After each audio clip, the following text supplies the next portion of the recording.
അർജുൻ അന്ന് ശരിക്കും ഷിരൂരിലെത്തിയിരുന്നു. കേരളത്തിൽ തടിയെത്തുന്നതിന്റെ ഭൂരിഭാഗവും നക്സലേറ്റ് അധീന വനപ്രദേശങ്ങളിൽ നിന്നും വരുന്നതാണ് എന്ന സത്യം നിലനിൽക്കുന്ന മനാഫ് ഇപ്പോഴും സംശയത്തിന്റെ നിഴലിൽ നിൽക്കുന്ന ഒരാളുമാണ്. നിങ്ങൾ ആരെങ്കിലും കണ്ടു ലോറിയുടെ സാന്നിധ്യം കണ്ടെത്തിയത്? ഏതെങ്കിലും മാധ്യമങ്ങൾ നേരിട്ട് കണ്ടതായിട്ട് റിപ്പോർട്ട് ചെയ്തിട്ടുണ്ട്.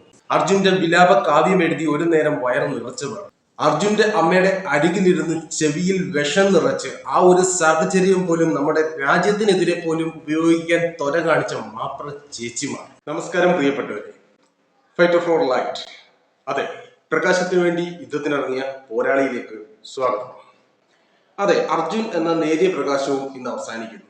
ഒരു ദിവസത്തെ വിശപ്പടക്കാൻ ഷെരൂരിലെ ഗംഗാവലി പുഴയുടെ തീരത്ത് കൂടുകൂട്ടിയ മാധ്യമ കഴുകൻ കൂട്ടങ്ങൾ ഷെരൂരിലെ കൂടുവിട്ട് വയനാട്ടിലെ ചൂരൽ മലയിലേക്കും മുണ്ടക്കയിലേക്കും കൂടുകൂട്ടി പുതിയ മേച്ചിൽപ്പുറങ്ങളിൽ തേടിപ്പോയിരിക്കുന്നു. അർജുൻ എന്ന ചെറുപ്പക്കാരൻ അവന്റെ ഭാര്യയുടെ, അമ്മയുടെ, അവന്റെ വീട്ടുകാരുടെ മാത്രം ഓർമ്മയിലേക്ക് ചുരുങ്ങി ഗംഗാവാലി പുഴയുടെ ആഴങ്ങളിലേക്ക് എന്ന പോലെ മറിഞ്ഞിരിക്കുന്നു. അർജുന്റെ വിലാപ കാവ്യം എഴുതി ഒരു നേരം വയറ് നിറച്ചതാണ്. അർജുന്റെ അമ്മയുടെ അരികിലിരുന്ന് ചെവിയിൽ വിഷം നിറച്ച് ആ ഒരു സാഹചര്യം പോലും നമ്മുടെ രാജ്യത്തിനെതിരെ പോലും ഉപയോഗിക്കാൻ ത്വര കാണിച്ച മാപ്ര ചേച്ചിമാർ. ഗംഗാവലി പുഴയുടെ തീരത്തു നിന്നും ചുരം കയറുമ്പോൾ അവരുടെ കഴുകൻ കണ്ണുകളിലും സ്വാർത്ഥത മനോഭാവത്തിലും പെട്ട് അവിടെ നിസ്വാർത്ഥ സേവനത്തിനായി കൈകോർക്കുന്ന നിഷ്കളങ്കരായ ജനങ്ങളിലേക്കും കഷ്ടപ്പാടിന്റെ ആഴത്തിൽ വിതുമ്പുന്ന കുടുംബങ്ങളിലും കുത്തിത്തിരിപ്പിന്റെയും വിഷത്തിന്റെയും വിത്തുപാക്കി കലക്കവെള്ളത്തെ മീൻ പിടിക്കുന്ന മാപ്ര അജണ്ട മാമാധർമ്മങ്ങളും കാണാൻ കഴിയുമെന്ന് നിസ്സംശയം പറയാൻ സാധിക്കും. അർജുൻ അപകടം സംഭവിച്ചതിന്റെ 4-ാം ദിവസവും 9-ാം ദിവസവും ഞാൻ 2 വീഡിയോ ചെയ്തിരുന്നു. അന്ന് ഞാൻ പറയാതെ പറഞ്ഞ 2 കാര്യങ്ങളും ഉണ്ടായിരുന്നു. അർജുൻ അന്ന് ശരിക്കും ഷിരൂരിലെത്തിയിരുന്നു.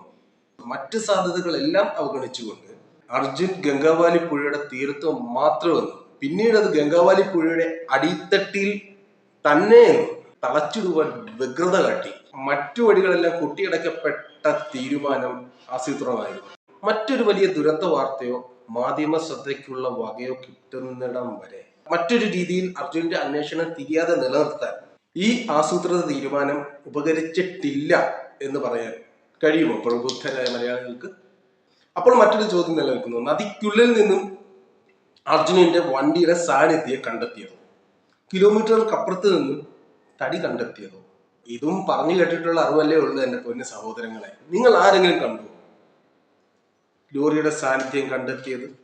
ഏതെങ്കിലും മാധ്യമങ്ങൾ നേരിട്ട് കണ്ടതായിട്ട് റിപ്പോർട്ട് ചെയ്തിട്ടുണ്ട്.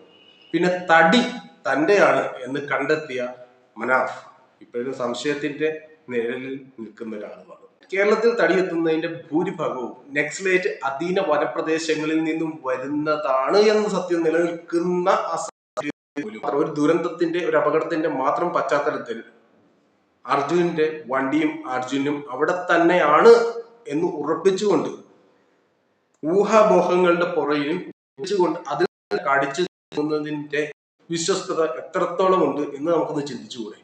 ഇതും ഒരു സാധ്യത മാത്രമാണ്.